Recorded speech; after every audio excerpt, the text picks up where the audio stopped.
పారు special. నేను మీ భారతి. ఎలా ఉన్నారండి అందరూ? నేనైతే చాలా బాగున్నాను. అండ్ మీ అందరూ కూడా చాలా బాగుండాలని కోరుకుంటున్నాను. అండ్ ఈరోజైతే మన వీడియోలో స్వీట్ షాప్లో దొరికే ఫ్రైడ్ చనా దాల్ రెసిపీని చూపించబోతున్నానండి. ఈ రెసిపీ చూసే ముందు మన ఛానల్ కనుక ఏదైనా ఫస్ట్ టైం చూస్తున్నాం అంటే ప్లీజ్ సబ్స్క్రైబ్ చేయండి. అలానే పక్కన ఉన్న బెల్ ఐకాన్ కూడా హిట్ చేయండి. ఫస్ట్ అయితే ఇక్కడ నేను చూపించే కప్తో ఒక కప్పు పచ్చి శనగపప్పుని ఒకసారి క్లీన్ చేసేసుకొని చక్కగా ఇలాగా నానపెట్టుకున్నానండి. ఒక 3 to 4 అవర్స్ నానపెట్టుకున్నానండి. ఎందుకంటే మనకి ఇవి త్వరగానే నానిపోతాయి కాబట్టి.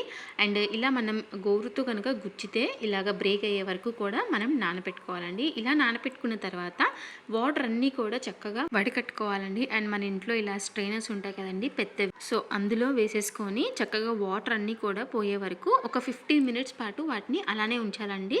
అప్పుడే దానిలో ఉన్న వాటర్ అంతా కూడా చక్కగా పోతాయి. సో దీనికి ఇలా వాటర్ అన్నీ కూడా వెళ్ళిపోయిన తర్వాత ఒక క్లాత్ తీసుకొని ఈ చనా దాల్ మొత్తం కూడా దానిపైన వేసుకొని పల్చగా ఇలా ఆరబెట్టుకోవాలండి. అండ్ మనం జస్ట్ ఫ్యాన్ కింద ఆరబెట్టుకుంటే సరిపోతుందండి. ఎండలో ఆరబెట్టుకోవాల్సిన అవసరం లేదు.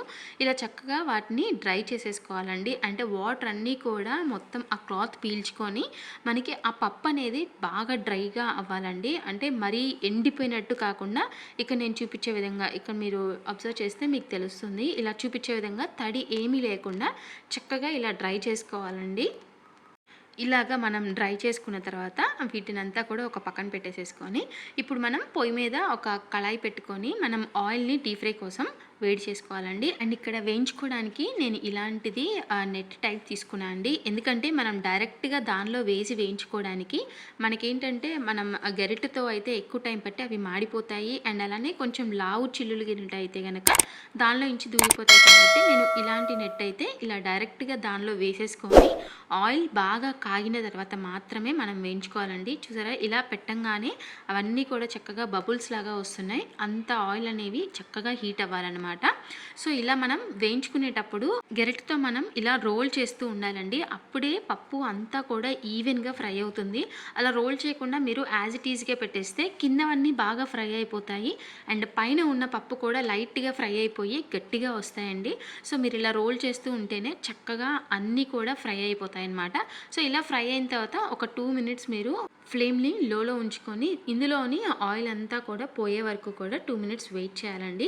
అండ్ ఈ పప్పు కూడా చక్కగా ఇలా ఎల్లో కలర్లోకి వస్తేనే మనకి బాగా ఫ్రై అయిపోయినట్టండి. అండ్ అప్పుడే మనకి తినేటప్పుడు బాగా క్రంచీగా అంటే గుల్లగా అనిపిస్తాయి కదండి, అలా వస్తాయన్నమాట. సో ఇలా మనం అన్నిటినీ కూడా చక్కగా ఫ్రై చేసుకొని ఇలా బౌల్లోకి యాడ్ చేసుకున్న తర్వాత ఇందులోకి కొంచెం ఉప్పు అండ్ నేనైతే ఇక్కడ రాక్ సాల్ట్ తీసుకున్నానండి. కొంచెం రాక్ సాల్ట్, అలానే మనకి కారానికి సరిపడా కారం కూడా యాడ్ చేసేసుకొని మనం బాగా కంబైన్ చేసేసుకొని పెట్టుకోవాలండి. అండ్ మీరు స్పూన్తో అయినా కలుపుకోవచ్చు, లేదంటే ఇక్కడ చూపించే విధంగా కూడా మీరు బాగా కలుపుకున్నా కూడా అవి బాగా మిక్స్ అయిపోతాయండి. అండ్ నేనైతే ఇక్కడ 2 varieties చేసుకున్నాయండి. ఒకటి మామూలువి పిల్లల కోసం అండ్ అలానే ఒకటి కారానివి. అండ్ చూసారు కదండి, మనకి స్వీట్ షాప్లో దొరికే ఫ్రైడ్ చనా దాల్ చాలా టేస్టీగా అలానే full time pass snacks recipe అండి. అండ్ చాలా ఈజీగా ప్రిపేర్ చేసుకోవచ్చు, అలానే అప్పటికప్పుడు కూడా మనం చేసేసుకోవచ్చు అండి. సో మీకు ఈ రెసిపీ నచ్చితే కనుక ఖచ్చితంగా ఒక లైక్ చేయండి.